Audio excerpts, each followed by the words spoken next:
That's not the issue. We just need to make sure if it's fracking, fine. If it's not, I will put American engineers, contractors, and architects against the best in the world because they are the best in the world. So all we have to do is figure out if this works, great. If it doesn't, we'll find a way that it does. And then we get our energy moving, get ourselves energy independent, get ourselves back on track. Thank you.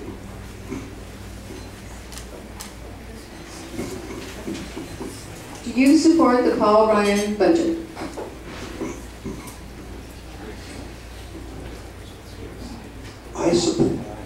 Let me be honest, because as opposed to, I don't know any other way to put this, as opposed to the Nancy Pelosi theory, let's vote for it and then we can find out what's in it. Exactly. I tend to just say, look, if I don't know what's in it, I don't know what's in it. I do know this. The Republicans have submitted a budget to, they submitted a budget. The Democrats have come back and said, no, we don't like it. But they have no alternative, no budget of their own, which is nothing new because in 2009, 2010, when they had a supermajority and they could do anything they wanted, they're supposed to do a budget every year. They haven't done one in 3 years. Do you know why they don't do a budget? Because they don't want you to know how bad a shape you're in. Because they're running for re-election. And the last thing you need to do is tell the world, or tell everybody in the country that we're upside down. I don't know if Paul Ryan's bill is the answer. I would have to read it to make sure. He seems like a pretty bright guy, but I'd still have to take a look to see if the structure is something that I'm comfortable with. But what I do know is that, just like I said before, if you're sailing the Titanic and you're sailing toward the iceberg, you know that you know what's going to happen to your ship. It's going to sink if you hit the iceberg. You need to change direction. Politicians have to sit down together. They have to work out what's necessary on the budget so we can start banging into the deficit. Start working on that and come to some understanding so we not only protect seniors today, but the seniors in the future and our kids. Because the last thing that we need to do is make a huge, and I'm a post-war II baby boomer, and I love them. I've got so many good friends that I grew up with, and they're wonderful people, but the last thing that we need to do, the last legacy I want to see, is that we die leaving this mess to our kids and our grandkids because we weren't adult enough to stand up and take charge. Yeah, thanks. There's a lot going on around there. This is something, again, our congressman is beating up a lot. I want to tell you, I have not read the Paul Ryan budget either, but I have studied enough to know that I like where he's going. I mean, whether it's simplifying the tax code with the 2 tax rates, is that the exact answer? I really want to see 20,000 plus whatever pages of tax code get simplified. So I like the direction he's going. He's trying to cut spending. We need to do that. One of the things that John Garamendi beats him up on is it says it ends Medicare as we know it, going to the commercial voucher for Medicare. Now I think we have a long way to go in terms of reforming our healthcare system before thinking about that. I want to save Medicare. I want to make sure we can afford Medicare for you today, for me tomorrow, my kids, next week, if you want to put it in those terms. And we can do that by going after the incredible amounts of up to 100, maybe even 200 billion, but I use the 100 billion number, amounts of fraud that's in Medicare, which is a little over 20% of the budget. Let's go after that so we can afford Medicare. Let's improve the systems. Now the Paul Ryan budget is going in the right direction, and I like what he's doing. And I'll tell you right now, I hope Paul Ryan is the VP so he gets out of the way and we can have the Rick Tubbs budget is the one that we're talking about. Because I got a lot of good ideas and I want to balance our budget in 5 years. Not the 13 or how many years it's supposed to balance under Paul Ryan. And I'm a math guy, I got a degree in math, so I love math, I love numbers, they love me. Anyways, it's simple. I balance a budget for the military every year. It's nearly $20 million. They give me a budget, I balance it. I set priorities. I stretch every dollar as far as it can go, and then I draw a line and say no. We can't do that overnight in our government, but if we reduce our spending, reduce real spending 3.5% for 5 years, grow our economy and revenues by 4% a year, which I think will be a lot more, we go from 3.6 to 3 trillion, we grow from 2.5 revenue to 3, and we have a balanced budget in 5 years, we start paying down the debt for our kids. Okay, thank you. That was our last question, and now we'll start with Rick for closing statements. Okay. Any more questions for the floor or something? Come on, I like it. Don't start me at I'm kidding. Well, again, thank you so much. A lot of you know me, and I'm going to go over a little bit about who I am, why I think I can win this race, and what we're going to do going forward. I mean, I have been married to my wonderful, beautiful, darling wife over there. Can I go on? But anyways, for 23 years next month, been in the Air Force for that long. We have 3 teenage kids, 18, 16, and 14, all home right now. And I have been doing, and I'm an airline pilot for United Airlines since 1999. We were small business owners for a while before the war started, which I'm a combat veteran going over to Iraq and Afghanistan, plenty flying airplanes. Never on the ground like those tough guys out there. I was the prima donna pilot. And yes, I'll admit it. But anyways, been over them. Done a lot of good stuff. I got in the race in 2009 to run against George Miller. As many of you know here, thank you for your votes. It was a heck of a race. I learned a lot. And I knew I did the right thing back then. I never questioned it or regretted it. But losing the way we did in such a difficult district was tough.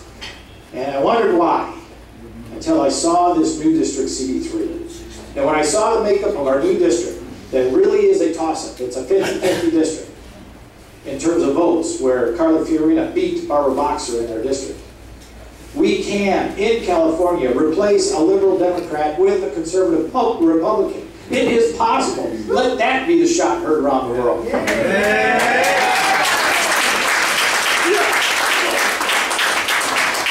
I'm going to give you some more meat to chew on. In Vacaville, which is where we're at, its registration is 42 Dem, 34 Republican.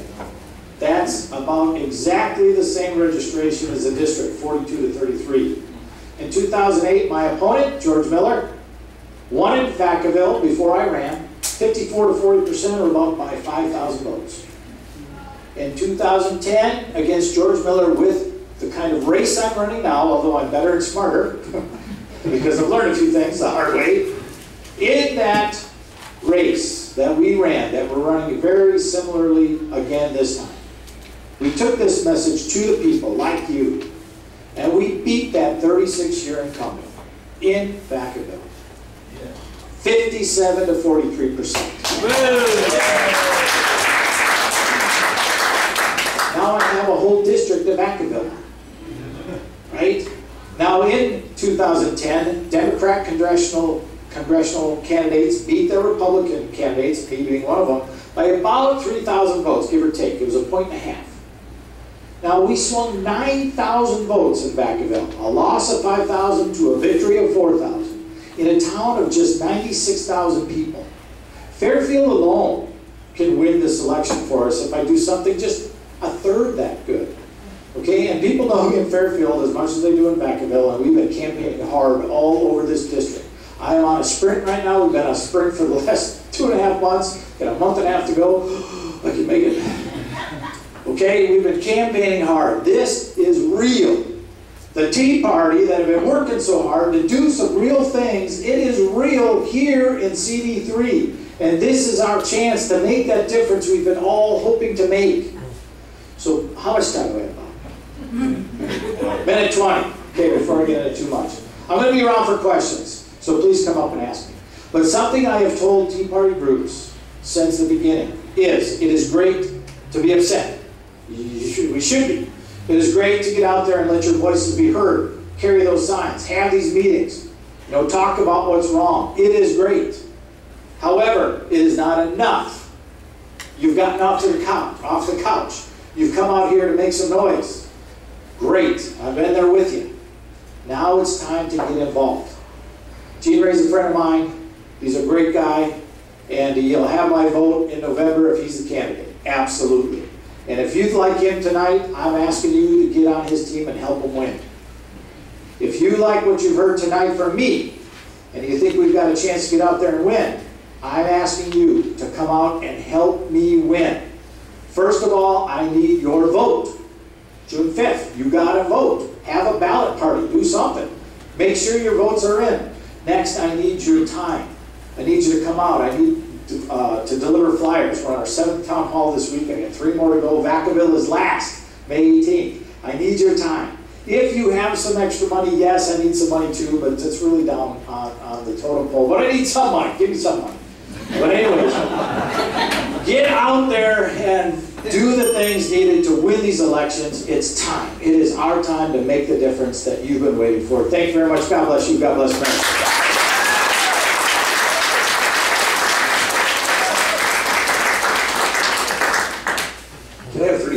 say something fun? Mr. Power, sitting right over there, has an identical twin brother. Dave and Steve were seniors on the wrestling team and two of the best 120-pounders in the state and part of the nation when I was a freshman. People ask me, Gene, why after all these years can you still not tell them apart? I said, because I spent my entire freshman year on my back looking at the ceiling.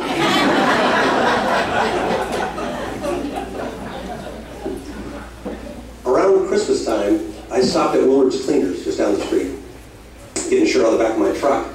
When a guy pulled up in a truck behind me, pretty healthy looking fella, nice fella, he said, he points to the back of my truck, my window, where it says Eugene Ray for Congress. He said, what's that? And I said, well, I'll be announcing after the first year I'm running for Congress. He said, what party? I said, Republican. He said, well, why would you want to do that? I said, well, philosophically, I just lean more on that side. I said, smaller government, lower taxes, more freedoms and opportunity for the American citizen. He said, well, you know the difference between the highest and lowest wage earners in America is the greatest it's ever been. And that's when I said, my goal is not to pull the top down, my goal is to pull the bottom up.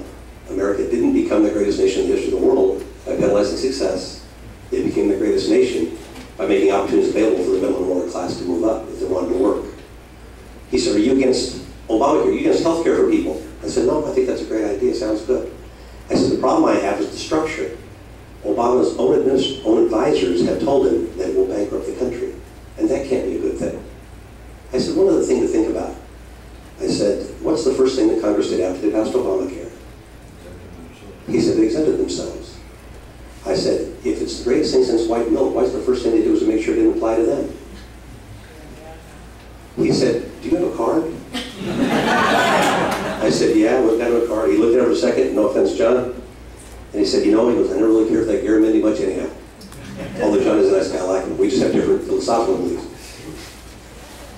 That's how you win as a Republican in California. What I found in talking to groups of people, or even individuals, if I sat down with somebody, I don't care if they're Democrat, Republican, or Independent, environmentalists, I don't care what they are. If I sit down with them for 5 or 10 minutes, I will have a vote. Because I will find some area of agreement, and then I will build a solution from there. What you find is you have people on the far right and the far left making a lot of noise in the newspaper and on television. But when you get out there and start talking to people, you find that most of America just sits a little left or right of center. And they are amazed to find how much they actually agree on.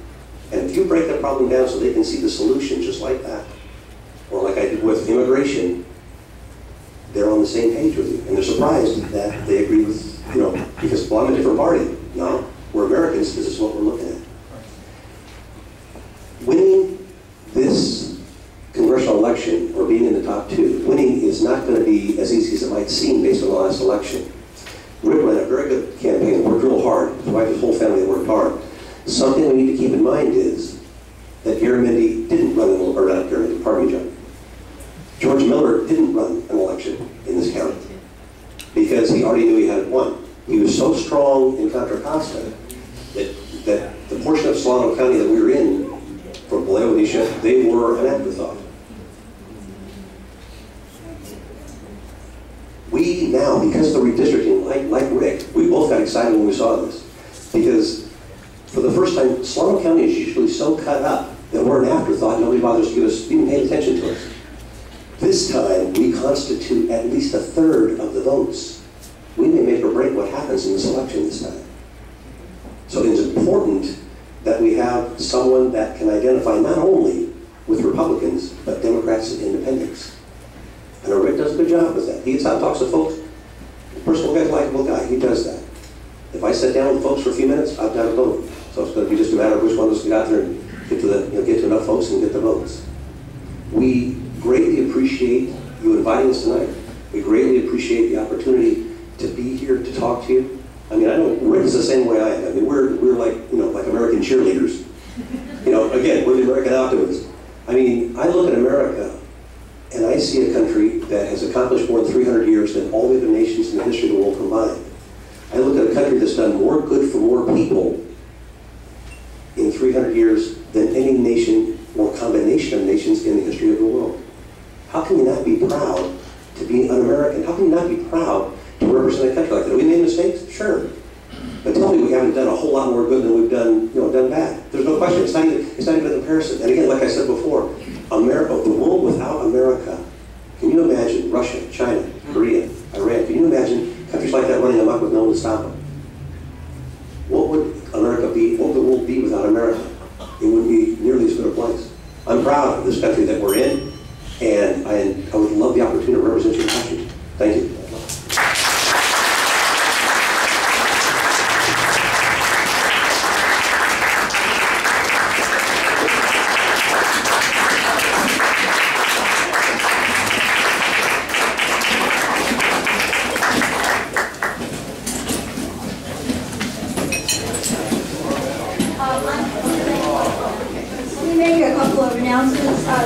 Stay here for just a minute. I've got something that's very important to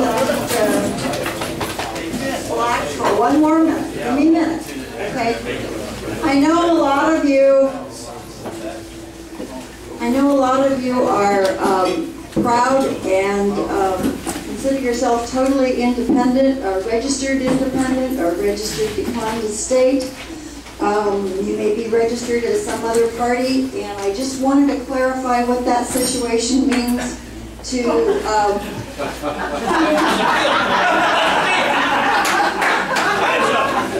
means for these candidates in the primary election. Last November, the people of California passed Proposition 14, which makes this an open primary. What that means for us in real facts is that if you are not a registered Republican, you cannot vote for either one of these gentlemen. Right? Yes, you can. Yes, you No, because I just called Lindsay, and that's what he said. Lindsay. The way I understand the Prop 14, everybody can vote for anybody except the president. The president is the only partisan. In 2010, when we went out to get our nomination papers signed, we could only get Republican signatures. This year, anybody can sign our petition, and that's because it's an open primary. That's what it sounded like. Yeah. So I wasn't sure, and I sent a note to Lindsay McWilliams, our register of voters, and I said, is it true that the only way for them to vote for a Republican is to be registered as a Republican? Is that correct?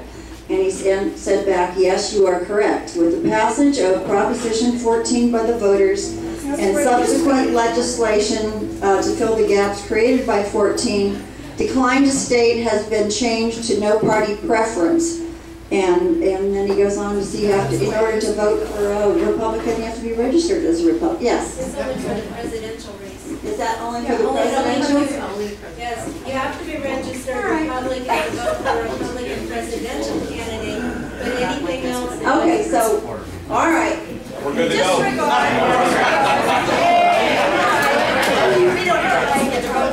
Disregard, anyway, we thank these gentlemen for coming, and I'm totally serious. This is such an important election. Give them their support. Pick a horse and run with it, okay? So, thank you so much. See you next time. Don't forget to fly out.